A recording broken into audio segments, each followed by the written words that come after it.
मैं अभी छत आई हूँ शाम को टहलने के लिए। तो देखिए बहुत सारा फ्लावर खिला हुआ है।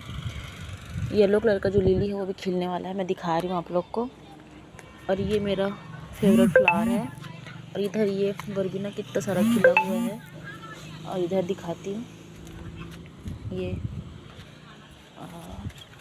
देखो कितना सारा। ये शायद ये वाला वाइट कलर का है और ये भी वाइट कलर का है, मैं खिलेगा तो दिखाऊंगी। और ये वाला पिंक कलर का है। और इधर देखो कितना सारा येलो कलर में। और ये देखो एक और हिबिस्कस फ्लावर। और सुबह ये वाला भी खिला था। और इधर देखो ये हैंगिंग्स लगाई हूँ। और इधर चिड़िया का घोंसला भी रखी हूँ। ये उल्टा पुल्टा हो गया है। वीडियो पसंद आया तो लाइक ज़रूर करना, चैनल को सब्सक्राइब कर देना। Bye bye.